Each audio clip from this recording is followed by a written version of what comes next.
Hello. Hi, everyone. Good to see you. A lot of people here today.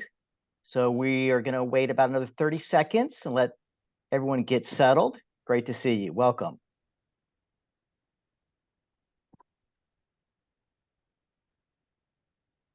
Good evening, everyone. Great to see you. Thanks for joining us today. We'll be just starting in just a few seconds here. Look forward to answering your questions today. Hi, my name is Brian McDonald, and I'm the Director of Client Relations for Anja Education Consultants. And what we are going to do today is spend about 30 minutes outlining how we have successfully approached college admissions for the last 10 years with specific examples and case studies. And then for the balance of our time, we are going to answer your questions. Okay, so now for introductions. Anjali Maazel is a former Princeton University interviewer, TED Talk speaker, and nationally recognized college admissions expert.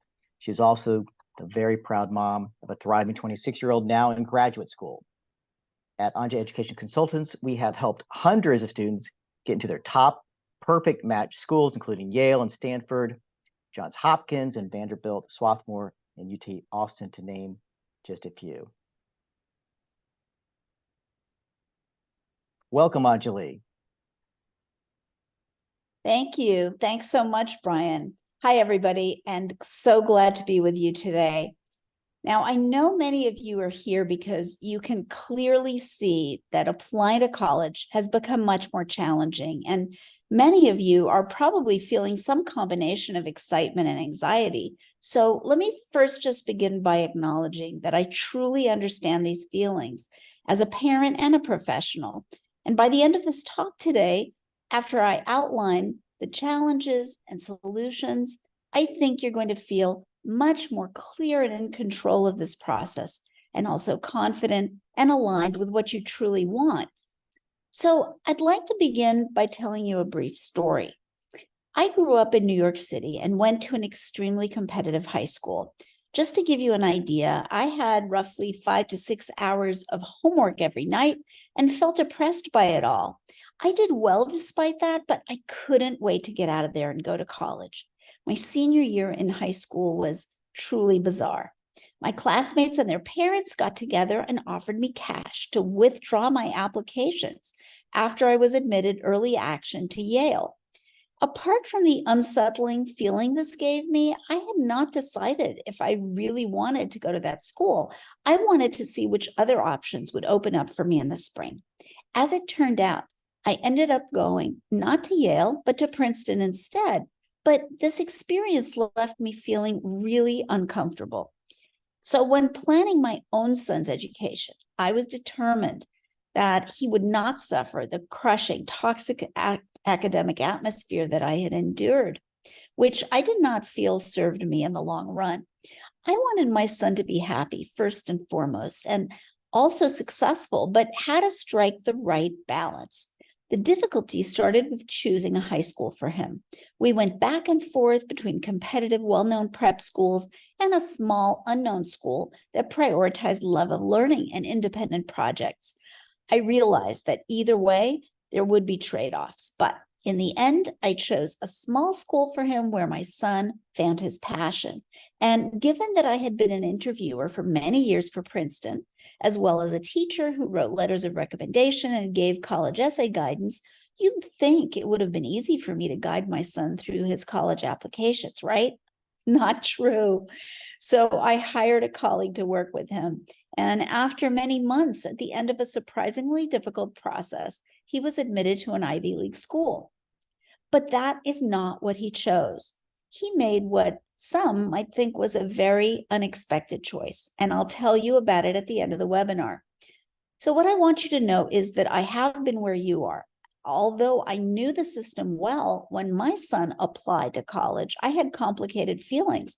Like many parents, I was vulnerable to confusion, frustration, and fear, but I did learn something important. I discovered that my son, like all of you here today, was facing a threefold problem when applying to college. Number one, increased competition. Number two, complexity of the application process. And number three, the rising cost of college. Now, what does this challenge look like in practice? First, let's consider the competitiveness of college admissions. If you were a Texas student in the 90s and graduated in the top 20% of your graduating class, you were automatically admitted to the University of Texas at Austin. Today, you have to be in the top 6% of your class. If you were applying to Yale in the 90s and had an 18% chance of admission, now it's under 5%. And 70% of USC applicants were admitted in the 90s, but in 2022, 2023, it's now under 12%. And maybe some of you read a recent Wall Street Journal article about a young woman with an SAT score of 1550, a GPA of 3.95, phenomenal extracurricular and leadership positions, who applied to top-tier schools and was admitted to none of them. So there's no doubt that college admissions is super competitive today. Now, let's look at the complexity of the application process. 20 years ago, you might have applied to one or two schools. The process was clear, simple, and straightforward. And now, because of all the many moving parts of the applications, students are applying to many more colleges, as many as 8 to 15 for our students. So there's a lot to stay on top of. And the complexity is increasing.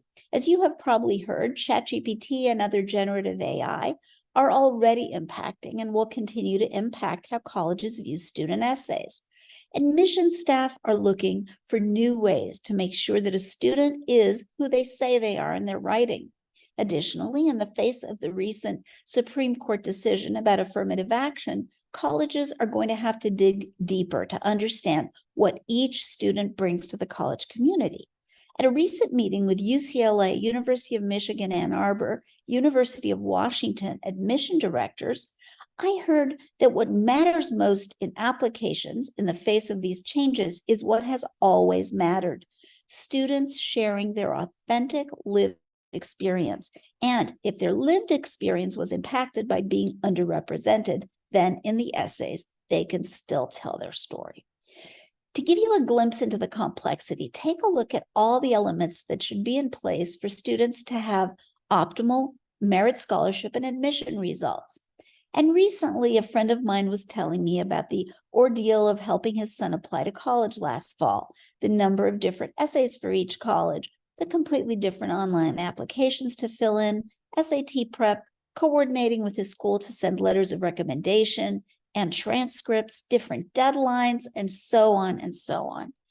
All of this was a ton of work and created months of tension with his son. So clearly this complexity needs to be simplified. So after the complexity and the competitiveness of college admissions, the fact is that college has gotten incredibly expensive. Just look at this graph and brace yourself. This really illustrates how the cost of college tuition has exploded. The red line here on the bottom is the rate of inflation. And as you can see, the black line on top is the rate of increase of college tuition. Clearly, tuition has massively outpaced inflation for decades now. In 2023, private colleges can cost up to $91,000 per year, while in-state tuition for public schools can cost up to $29,000 per year. But here's the good news. Merit scholarships can be worth tens of thousands of dollars and even hundreds of thousands of dollars. But how do we do this? Here are 3 quick success stories which illustrate how we guide students to gain a competitive edge, simplify the application process in its complexity, and maximize scholarships to reduce the cost of college. Let's start with Tony. When we began working together early in 10th grade, Tony had high A's and an SAT score in the mid-1500s. He was stellar in math, so his teacher and family naturally pushed him towards engineering. But after talking with Tony, he made it really clear that engineering was not what he wanted. However, and this was the game changer, we discovered that he had a significant talent and passion in art as well as STEM. So we matched him to a local art mentor and a summer program to develop a portfolio, the portfolio he could then include with his application. Exploring his interest in visual arts and combining this with his talent in math led Tony to discover a passion for architecture. And this really made all the difference because Tony really stood out. Why? Because now Tony had a story to tell, and nothing will make you stand out from the crowd more than having your own story that demonstrates genuine passion and growth. So to summarize, Tony discovered his passion. We simplified the application process, guiding him to a clear major and career path he loved, architecture. Tony secured a $100,000 scholarship to Tulane, and by curating his art portfolio and targeting his essays to align with architecture and his new vision for himself, Tony found a competitive edge. He was also admitted to his first choice school, Rice University. What's the takeaway for you?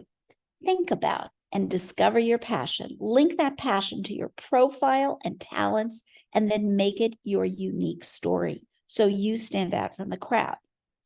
But not all of us are straight A students like Tony. Many of us get A's and B's. We might have a down year, get sick, or be in a competitive high school, but we're still ambitious. This was Ellen. She had a B average from a competitive high school, but was confident about thriving in a selective college. We discovered that her GPA had significantly improved over the 3 years of high school through her hard work. When she got B's, it motivated her to get tutoring and find a college professor as a mentor, and she kept signing up for challenging classes. She also rose to a leadership position in yearbook and got her summer internship in a startup incubator to explore a major in business. But how was she going to pull all these threads together to showcase her accomplishments? Ellen worked to tell her story in a compelling way. We helped her tell her story as a journey of growth and responsibility. Ellen demonstrated through her essays and applications how she learned from setbacks and how these setbacks led to her development and improvement. In fact, they became assets. Maybe you or your child are like Ellen. You discovered a specific passion halfway through high school. Maybe you began to excel at the end of junior year, or maybe you're a straight A student who had a clear major in mind from the start. Either way, you may not recognize what is exceptional about you, but everybody has a powerful story to tell. You need to tell your story in a memorable way, your passions, your challenges, and your successes. So to summarize, for Ellen, she simplified the application process by keeping accountable and breaking down the long list of tasks into small steps. Ellen submitted standout applications, and she eventually received 12 scholarship offers ranging from $20,000 to $100,000. Ellen gained a competitive edge by pulling all her academic and extracurricular experiences together into a compelling story in the essays and interviews. So despite her GPA, she was admitted as a business major to Emory University, her first choice. So what's the takeaway for you? We all have problems and sometimes even failures. Look for the challenges and setbacks you've overcome to tell a compelling tale where you are the hero of your own story. Now, Grace's story is slightly different. She had an A/B GPA with no test scores and a remarkable singing talent she needed to showcase. So what was the solution to the threefold problem of admissions for Grace? First, simplify the process by keeping her organized on task through our spreadsheets and an application tracking system. Second, keep costs down by optimizing all aspects of the applications and tailoring the college list. In Grace's case, she was awarded scholarships ranging from $80,000 to $199,000. Third, as Grace was a singer, she gained a competitive edge by curating her vocal submissions and helping her to get admitted to the super selective Grammy summer camp. In the end, she was accepted to her first choice college, the very prestigious Cal Arts, or California Institute of the Arts. So what's the takeaway for you? If you have a standout talent, get in position to tell your powerful story by participating in competitions and prestigious summer programs. Make that talent the center of your applications and allow test scores to take a back seat. So the three students we discussed, Tony, Ellen, and Grace, were all success stories, but very different from one another. Yet for all these students, they solved the problem of competitiveness, complexity, and cost of college. Through these case studies, we hope that you've gotten some valuable tips on what to prioritize. And before I answer your questions, let's first answer the most common one, which is how you can work with us. Here are 3 simple options, but first, here's our track record. So for our 2023 application cycle, our average scholarship per student was $80,000. The return on investment for our family was very high, and our fees were paid for many times over. In the same application cycle, we worked with the students who were admitted to some of the most selective colleges in the country, including Stanford, Dartmouth, University of Pennsylvania, Johns Hopkins, as well as excellent schools such as UC San Diego, Penn State, Ohio State, and Texas A&M. Best of all, these were also the right fit for each applicant. We made sure of that. So if you want to gain a competitive edge, simplify the application process, and keep costs down like the hundreds of students we've helped, here are the 4 simple options for working with us. Option number 1 is for 8th to 10th grades. With the early 1-year talent development packages, we have time to identify your kids' talents, discover their passions, and make sure they really get on track. This option also maximizes admissions and scholarship results when they apply to college. We will help optimize their GPA, test scores, extracurriculars, and summer planning. Packages start at $29.97. Option number 2 is for 11th to 12th grades. Our A-list application package, our most popular one, will give you a competitive edge, simplify the complex application process, and keep costs low. You will be working with me, and I will help you optimize essays, SAT prep and testing, summer planning, as well as demonstrated interest. This package costs $12,997. Option number 3 is for 12th and 11th grades as well. This college advisor package is the same as the A-list package, but instead of working with me, you work with an advisor I have handpicked and trained, and the cost is $79.97. So if you're serious about working with us one-on-one, please sign up for our free discovery session and bring your questions. Students, please have both parents with you, so sign up for when they're available, and parents, please bring your spouse. Our wonderful moderator, Alyssa, will drop the sign-up link in the chat now. So just to recap, why do families hire us? Because the return on investment is high, not only from the point of view of scholarships, but also from the point of view of acceptances. So before I answer your questions, I just want to be sure that you hear the end of the story about my son who applied to college a few years ago. At the end of the process, as I mentioned, he did, in fact, get into an Ivy League school, but that is not what he chose. Instead, after a lot of research, investigation, deep reflection, and a visit to campus, my son chose an amazing school, Carleton College in Minnesota, which you may not have heard of, but turns out employers, graduate schools, and prestigious fellowship boards know very well. It was by far a better choice for him than the Ivy. At Carleton, my son got more attention, classes were more targeted, his professors advocated for him. He stood out, and after his freshman year, he was awarded the Orion Mission Internship at NASA and a second Orion Mission Internship at NASA the following summer. Today, he's in grad school at an Ivy League college and tells me that in retrospect, although some disagreed with his college choice, this was absolutely the right decision for him. And best of all, for me as a mom, he's happy and thriving. So, parents and students, I know you may be anxious right now, but I can assure you that there are many roads to success. Please remember that college is not a destination. The college application process can help you begin to discover your purpose, a great first step in designing a life of meaning and financial stability. And that's what I wish for all of you.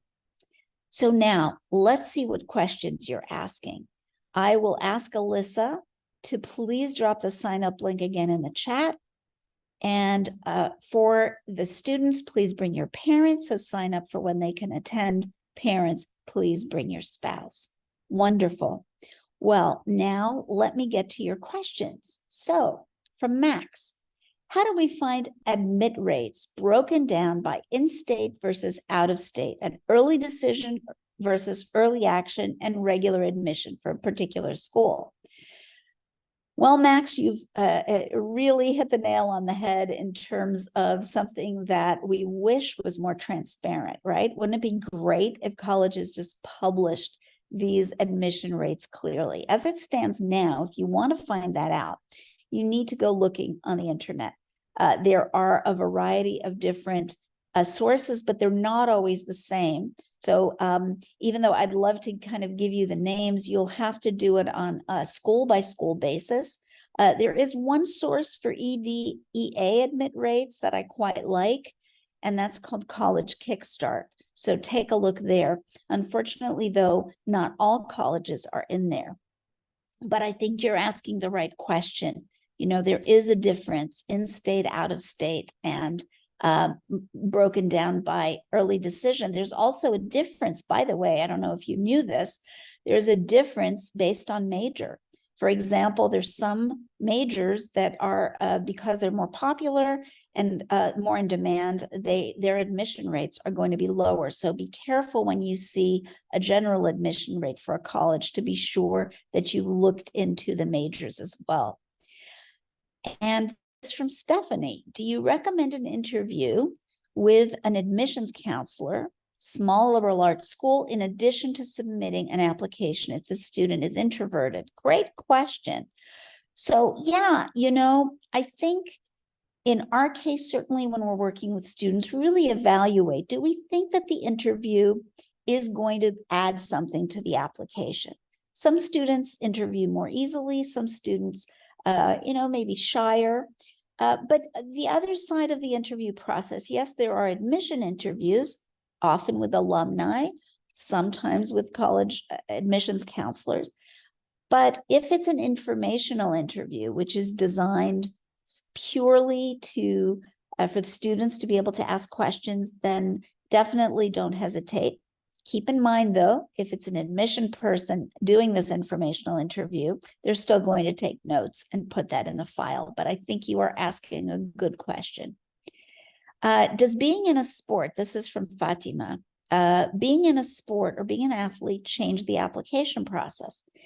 If you are a recruited athlete, then definitely talk to your coach about it. In other words, if you think, particularly for Division I schools, but also Division II, Division III, if you are in that kind of position and talk to your coach about it, you may actually be able to enlist the coach's support from the colleges you're applying to, and that could actually help you. We had a student not too long ago who didn't have a great rating for tennis, but had a pretty good rating, didn't think he would qualify for the Emory tennis team, but he went and talked to the coach, and after they spoke, the coach actually offered him a position on the team, and we think that that facilitated admission. So it can play into this, absolutely. Okay, does volunteering and shadowing impact college admissions? So yes, absolutely. But this is the thing. You really want to be sure that you are picking activities that have meaning to you and that are aligned with your interests, with your passions, with your values, right? Don't make a list of what you think college admissions is looking for and then just check off boxes randomly. Make sure that these choices are going to fit into your story of what your aspirations are for the future in terms of major, career, and what has been extremely meaningful for you. Now, if you don't know what is really meaningful for you, then you can take another approach to volunteering and these activities and shadowing, and that's exploratory, right? Generally, we say in 9th and 10th grades, especially, it's great to be able to branch out and look into different options. Now, if you're in 11th or 12th grade and you still don't know what you want, absolutely okay. Start where you are. Again, there are so many colleges in the United States. We're very fortunate, and there are many options for you. So while we do talk about some very selective colleges, there are also less selective colleges that are extremely, first of all, very good value, and also that will get you where you want to go. A book that we recommend is Who Gets In and Why by Jeff Salingo. Check it out, because once you understand the system, you'll have a different outlook on the process for yourself. Somebody asked, am I going to talk about average students? Yeah, so basically, all the things that we talked about in terms of story, in terms of using your challenges, all of that can be applied to a student who's very high achieving, a student who's more average academically. It's really about understanding that what is going to set you apart is going to be your particular story. So how you're going to pull those threads together, we gave you examples, and you can translate that into your particular situation. Okay, do we need APs for an Ivy League college? If yes, how many APs are required? Wouldn't it be great if they just said, the Ivy League as a group came out and said, we require X number of APs to even consider you for admission? That's not really how it works, because as we said, the transparency is not really there. So what are they looking for? They're looking for rigor, rigorous curriculum. What does that mean? That means given the APs that are offered at your school, or if it's an IB school, the IB classes, higher level IB classes that are offered, have you challenged yourself? So what does this mean? Well, of course, if you've taken 3 or 4, 5 or 6 APs, that shows a level of rigor that's higher than if you just took 1. That's true. But you have to adapt this to your particular situation. There's a great movie that came out, documentary called Race to Nowhere, which I highly recommend. What you don't want to do is pile up the APs in this kind of race to nowhere where you get burned out. So it's got that fine balance between taking care of your well-being, your mental health, getting enough sleep, and then, yes, trying to challenge yourself. So that may be a mixture of honors and AP classes or IB classes, or if your school doesn't offer those opportunities, possibly cross-registering with a community college or taking a college level course. There are many ways to demonstrate rigor, but that is the main thing, is given the opportunities that were available to you, have you challenged yourself? Okay. Yes. What would look good on an application for medical school? Okay, so I assume that in the US, you're not applying to medical school right out of high school, right? You're doing a 4-year degree, a bachelor's degree at a college, and then you're applying to medical school. Now, there are programs called BSMDs, which are where you apply to college and you're applying to their medical school at the same time. Those are very, very challenging to get into with extremely low admission rates on the whole. There are quite a number of colleges that offer that. But really what you're going to want to demonstrate if you're applying to a BSMD program, for example, or if you're just kind of preparing yourself to be in a good place for when you apply to medical school from college, you're going to want to align your extracurriculars with medicine. So volunteering, research, internships, shadowing, all these opportunities that truly show a commitment and an interest and time spent, right? So now that's for those extracurriculars. Now, in terms of your academics, obviously applying to medical school, and medical school is quite competitive. So you're going to want to do well.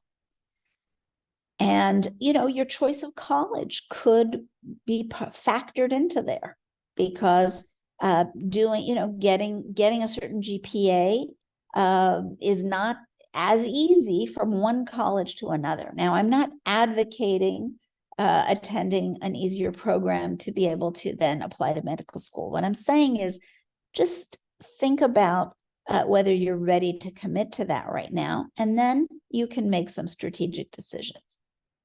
Okay. Yes. Okay, and somebody else asked about the BSMD. Purvish asked about the BSMD versus 4-year pre-med programs. Again, the BSMDs are great for students who are 100% sure that's what they want, who have very, very high academic achievement in high school, and have already, by the end of high school, demonstrated their passion and their commitment to medicine. That is why it's so difficult to apply. Some students are not ready to make that commitment at that time, right? So it's very important for you to know where you are in your major and career process. The good news is, in the US, you can apply to medical school from college, which gives you a lot more time and a lot more flexibility. Okay. How do I find Robert, how do I find someone I can trust to help my son figure out his strategy? I'm concerned about getting someone reputable. Totally understand. I myself, with my own son, I didn't work with him. I hired a colleague, and I wanted to be sure that person was reputable. So, one way is to make sure that they are vetted by a professional association like IECA or HECA. Those are great. IECA is mine. And that is definitely a way of doing that. The truth is that in high schools, many of the high school counselors are wonderful people, and they're very engaged in the process. However, many of them are overwhelmed. The average number of students per high school counselor in the US public schools is about 455 students per counselor. So even in private schools, they may be wearing many hats, right? They may be stretched thin. They're not going to be able to give the personalized guidance that, working with an independent advisor like me and my colleagues would do. So I think you are asking an important question. Okay, Simone is asking about our fees. We shared them before, but if that is something of interest, feel free to get in touch and we will share again. Absolutely. Okay. I go to a center for computer science. Should I put that on my application? And as well as all my certifications? Absolutely. Certifications are amazing, right? Because they're a kind of third-party vetting process that gives you, shows your level of accomplishment. So that is a great idea. Absolutely. Okay. Let's see. Yes, Linda, do students have to have a major chosen by the time they apply to college? Good question. So a lot of people apply to college, students apply to college undecided, right? What does that mean? It doesn't mean that they say, I have no idea what I want to do. It means what they say is, these are my areas of interest. These are the different areas that I'm considering majoring in. And then they show for each area why. And they link it back to their resume, they link it back to their courses, and they show the true motivation and say, I need still to take time in college to make up my mind. Now, where is that possible? Not all colleges allow students to apply undecided. However, even the colleges that don't have a quote undecided unquote major may have a multidisciplinary major. They may have a liberal arts major that allows students to explore a little bit. Some even are called exploratory major, so that they can take another year or two at the beginning of college to choose their major. Many of the private liberal arts and research universities only require students to declare a major at the end of their second year of college, their sophomore year. However, many of the big public colleges ask that students declare right away because they have limited space and they have to manage their enrollment. Okay. Let's see, what guidance would you give a high schooler who is grading a year early, but GPA is 3.2 to 3.7?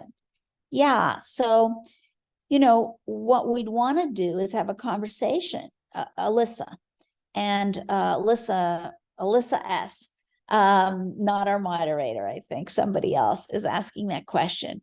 And so what we want to know is, what is that 3.23 to 3.7 GPA? The number itself means nothing. We have to understand the context. So how rigorous are those classes? What subjects are bringing the students' GPA up? What subjects are bringing the students' GPA down? And the grading a year early, I'd want to find out, why is that? Why was that? Was that skipping a grade? Was that because of an early birthday?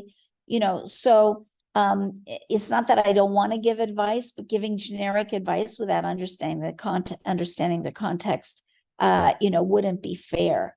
So, we'd have to have an actual conversation. Okay. So how do you know your best fit college when you're not able to physically visit each and every one? Great question. So one thing you can do is attend virtual information sessions. Okay, that's a great place to start. The tools we use that we recommend are the FISC guide, FISKE. And for our students, it's automatically available through our college tracking platform, but you can also purchase it. That gives an overview of the colleges in a very complete way that will give you a flavor, right? So you'll understand more about whether it's the kind of place that you'd want to be. The other tool that we use is niche.com for the reviews, for the grades that are given to the colleges at the very top. But you have to look for patterns, right? Every single ranking process and grading process has its flaws in college admissions. Don't think because something gets an A+, or some other college has a lower rank, that it necessarily means that this is, exactly what the grade is supposed to mean, because the criteria each of these groups use is different. So what you have to do is just use those as one out of many tools. And then the other thing that we recommend is watching student videos. So that's the third step. Watching student videos and finding out what are they saying about their college. And you can either look on YouTube, or there are two websites that we use a lot. One is called College Scoops, and the other one is called Campus Reel. And once you've done all that, you like what it looks like, you also want to, of course, go on the college website and check the major. But don't just check the majors you're interested in. Also check college mission and campus culture and see if those really align with a place where you would thrive. Okay, I am, yes. So somebody is asking what the link in the chat is. So Alyssa, our moderator, has, I'll ask her to put it in again. It's for exploring which of our packages would be the best fit for you. If you are a student, please bring your parents. If you're a family of parents, please bring your spouse. So that we can get to know you and answer your questions about working with us. Okay, so I am a junior with a pretty good GPA and working on raising my test scores. Yes, I'm wondering how I can get more involved with extracurriculars to stand out to colleges. Yes. So here again, it's not that I don't want to give you advice. It's that I need to know more about you, right? To be able to recommend, what is it? First of all, let's find out what your passion is. How do we find that out? How do we know what your interests are, what your strengths are? Well, we give our students an interest and strengths assessment. And that one measures your abilities in certain areas, but also your interests. We also look at what you've done in the past, and then we provide a link of recommended avenues for you to explore these passions.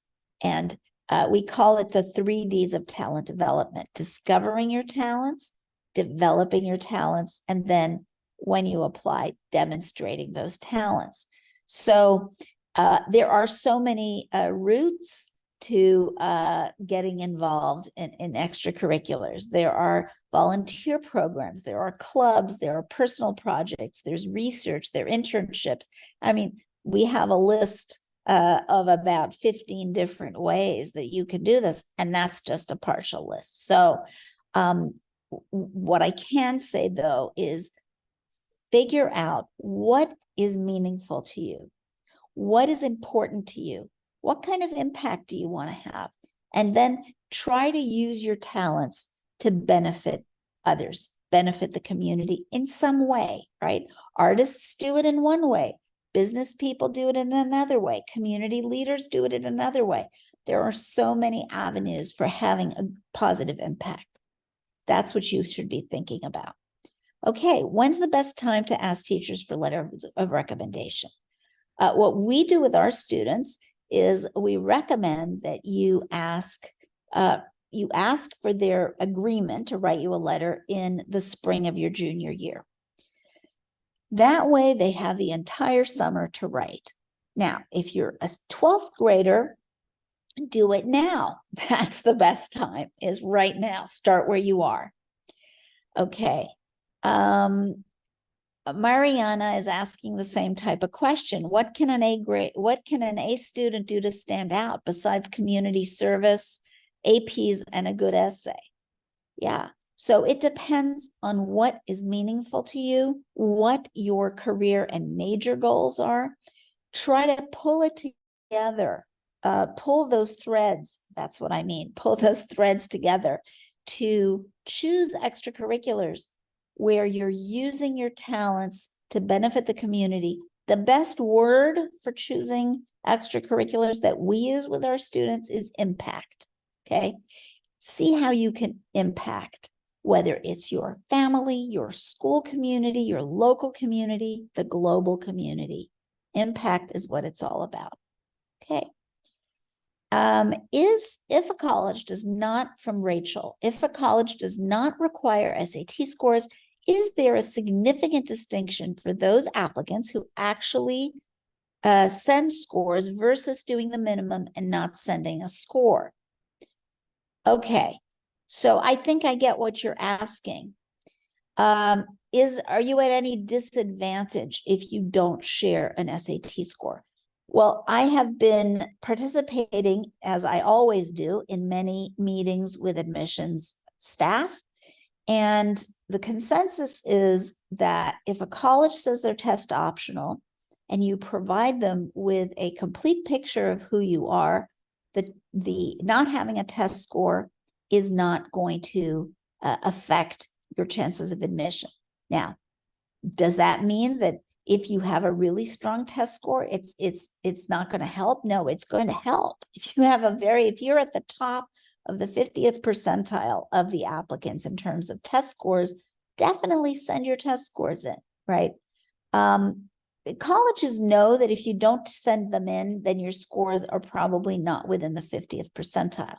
But that means they're going to look twice as carefully at the rest of your application. So make sure that you've done your very best with it. Okay, Samyak, very good question. How do you decide on right colleges for the students, especially if they are in 11th grade? Yeah.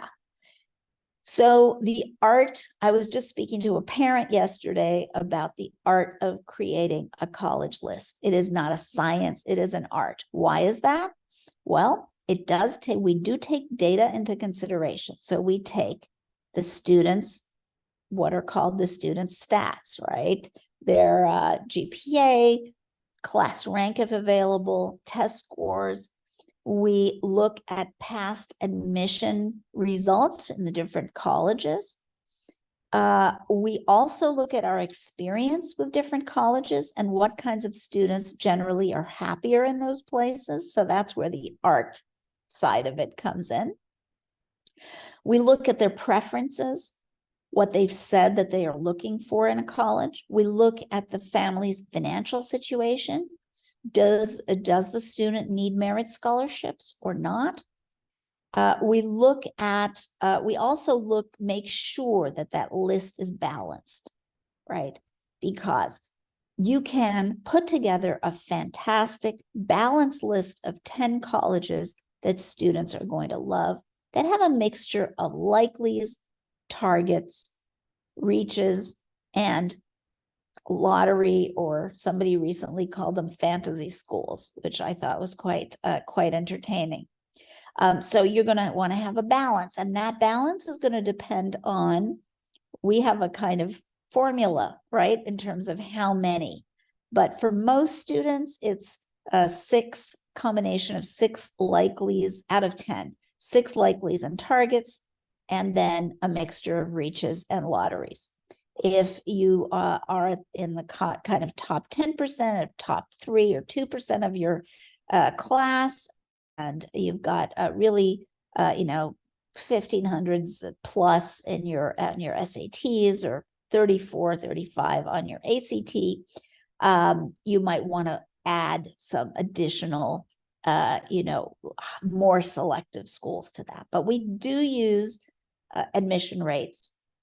Now, we use admission rates, but the most important thing is, are these schools the best fit for the student from all the points of view, not only financial and academic, but also campus culture, mission, etc. How do we get to that? Well, first we propose a list of about 20 schools. Students research them with our process for researching. They take notes, we meet with them, we discuss what they liked and didn't like about each school. But that initial list of 20, right, that initial list that we give to them, it's a combination of data and our experience and understanding of the student, because we got to get to know the student first. Okay. Should you opt for a less competitive major if you have your heart set on a school but are wavering on a major? Yeah, so, people have very differing opinions on this. My opinion is that until colleges become transparent with admission rates and their admission processes, we should put students first. And if there is a school that is a great fit, but where, for example, you are interested in a major that is more popular or difficult, competitive, you may want to consider what we call adjacent majors, which are majors that are related, that are still going to get you where you want to go in terms of your career or graduate school plans or professional school plans, but may not be the most as competitive.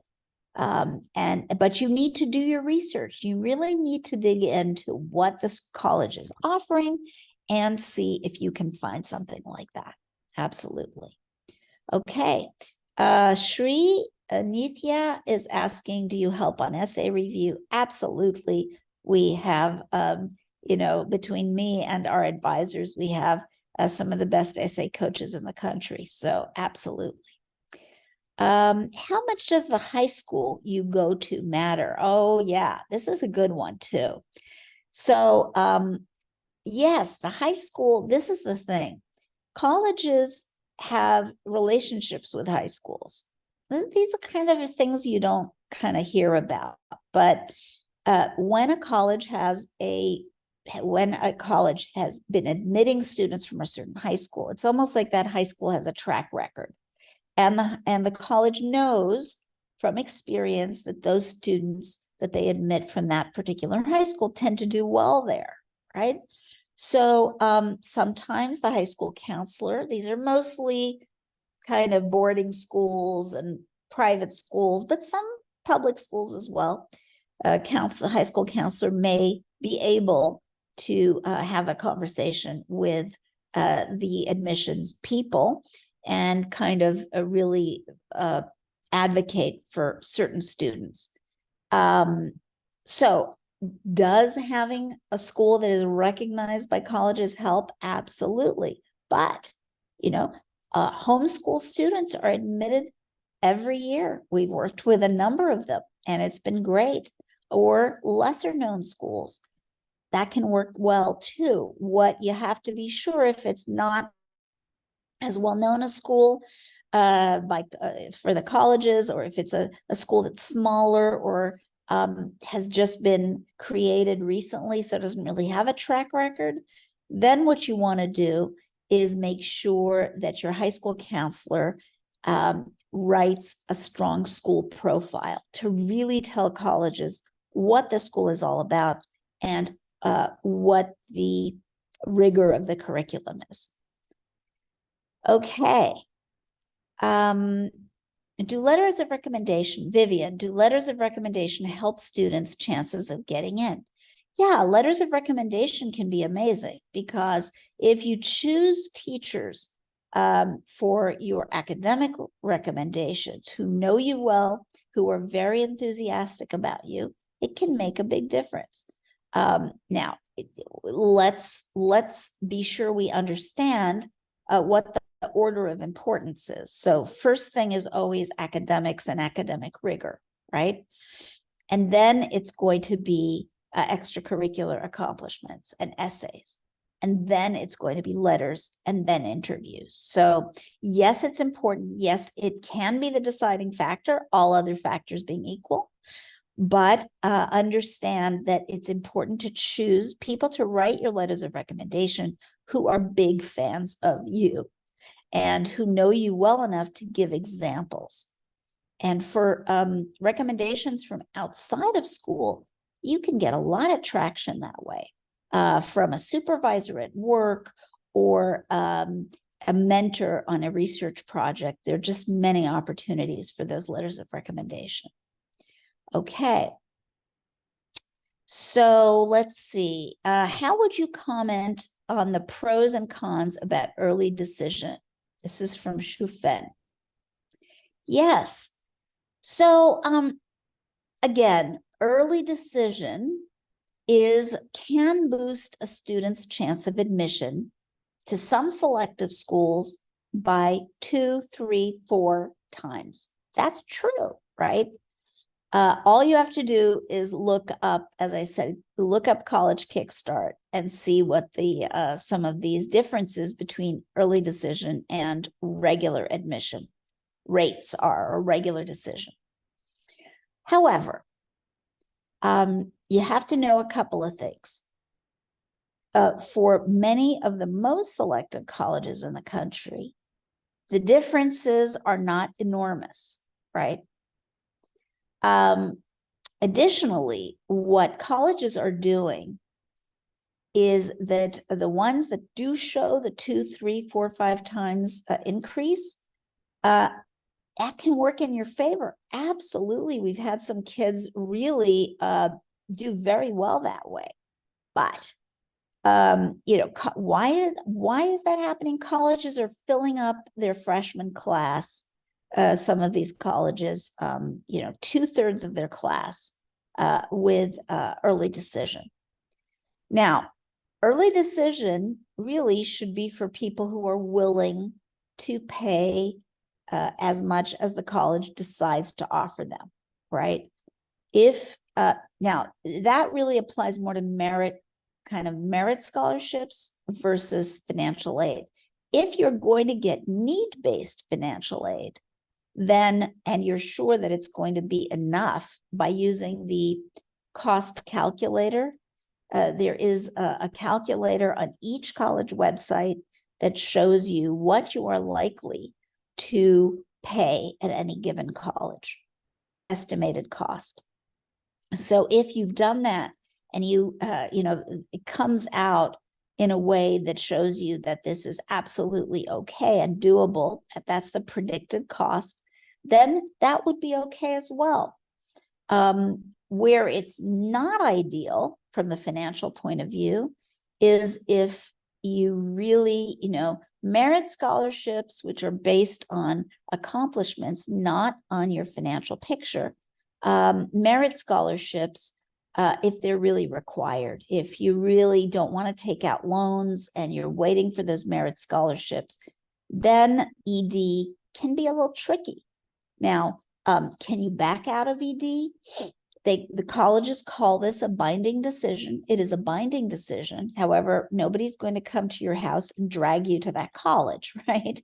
If the financial aid package they propose to you with ED is truly out of your reach, or if you've had change in your family circumstances so that the ED financial package just won't work for you, then you have a legitimate reason that you can bring to the college for backing out. So, if you're really not sure, but ultimately ED is only for your first choice, because remember, if you get in, you're going to let go of all the other opportunities. So be sure it's your absolute first choice. Okay. Let's see. If a student, how do we determine the kind of rigor of the courses we should take if we are not sure what courses our desired college admission officers are looking for? Right. Well, that goes back to the rigor. You want to challenge yourself given the opportunities that the high school has offered you, but without burning out. Unfortunately, colleges are not transparent. So you've got to walk that line yourself. Yes. Let's see. We've got time for one more question.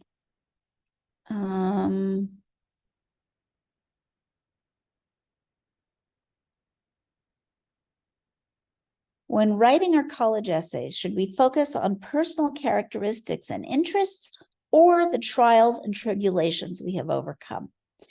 If you choose trials and tribulations, our rule of thumb is make sure no more than 1/4 of the essay is about the problem. 1/4 to 1/3 max. The rest of the time, you should talk about how you've turned things around and the solution, right?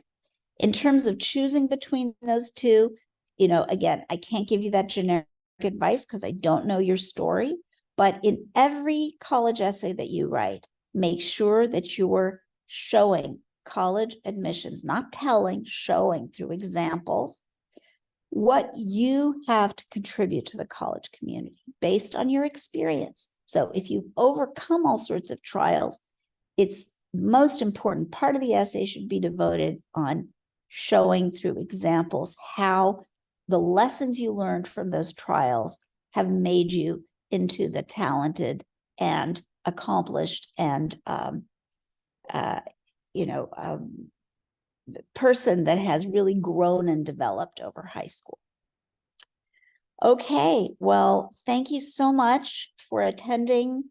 I really hope that the college admissions process goes well for you, and really a wonderful opportunity to be able to chat today. I hope this has been helpful. Hope to connect soon. Bye-bye.